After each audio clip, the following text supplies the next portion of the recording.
Good morning po sa inyo lahat guys. Sa lahat po ng makapanood sa ating video, wag lang po tayo matakot, no?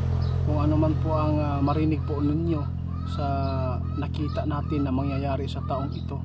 Sa lahat po ng taga-ibang bansa, babala ng aking kaibigan, mag-ingat at laging manalangin para po maproteksyonan po ang bawat pamilya po natin, lalo na yung mga tao na sumusuporta sa atin ay nagpapatuloy hanggang ngayon. Maraming salamat po, mag-ingat po kayo.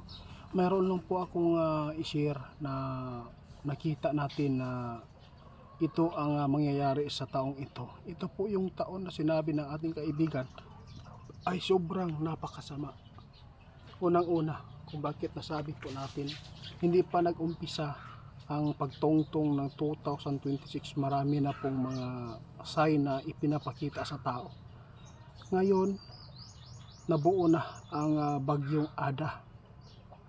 Tapos mayroon pa tayong nakikita na mangyayari na hindi maganda sa bawat bansa dahil po ay magpapatuloy pa rin ang kaguluhan. Sa lahat po ng mga kababayan po namin na makapanood sa ating ipinapaabot ngayon, lalo na nasa ibang bansa na nirahan, mag-ingat lang lagi kayo. Huwag po kayong magkampante lagi, dahil kapag mangyari itong vision natin na nakikita na mangyayari, tungkol po ito sa digmaan guys. Alam po ninyo, ang digmaan isang klaseng kagagawan po ng isang tao na sinasaniban po ng dyablo. Ngayon nakita ko sa vision natin, maraming mga tao na maapektuhan dito. Kung sakali man mag-umpisa ang digmaan sa Iran, sa lahat po ng nasa Iran po ngayon ng mga kababayan po natin, mintras wala pa nahitabo ang digmaan, mas maayo pa muhinahinay sa mudiha og uli diri sa Pilipinas. Kaya nakita nato mahitabo jud ang dili dapat mahitabo. Mao ni karon ang gitugon sa ako ang amigo na ipaabot sa inyo nga karong nga tuiga posible na masagupa nato ang mga digmaan.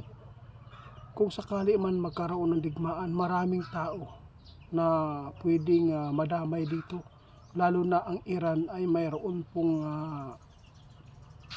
yung tinatago nila na pangdigma na pwedeng kumitil ng buhay sa pamamagitan na dala ng hangin kung ipuputok nila ito. Hindi ko na napangalanan kasi bawal po dito sa ating YouTube kasi baka mapapalo tayo. Sabi ng ating kaibigan, ipaabot ninyo ang nakikita din namin tungkol po sa mangyayari sa mundong ito. Sabi ng ating kaibigan, malapit na ang digmaan. Kailangan talaga na ang mga tao ngayon, kung sino man po ang maniniwala, magbili na lang ng mga pagkain na maiimpok sa bahay. Kung sakali man guys na magkaroon ng digmaan, hindi na tayo makabili ng mga pagkain, no? Ang digmaan po ngayon guys, isa sa pinakadelikado na mangyayari sa mundo, sa tao. Kaya ang sakuna guys, okay pa na, no? Ito ang sabi ng ating kaibigan.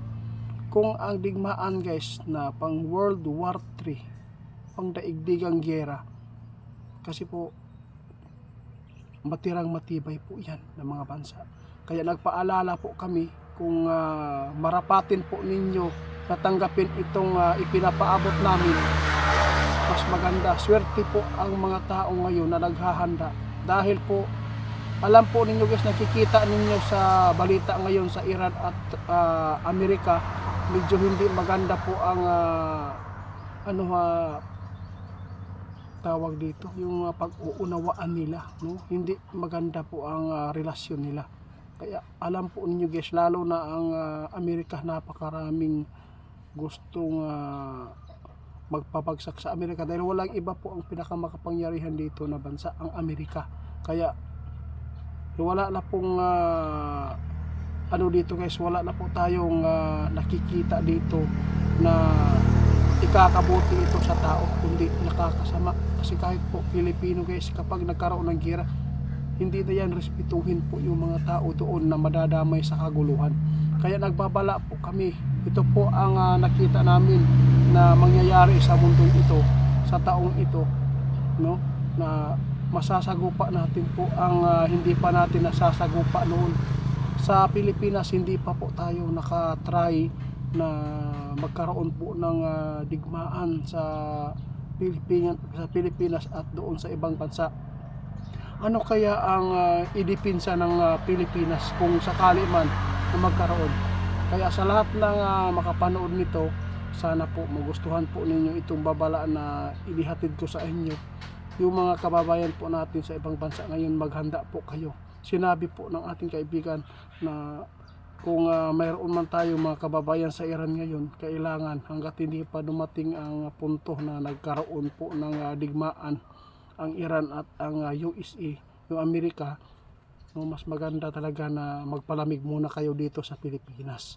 Yun lang po, kasi sigurado, no, na maraming buhay po ang mapapahamak dito guys. Babala ito ng mga kaibigan natin, kaya ako na lang po ang nagpapaabot.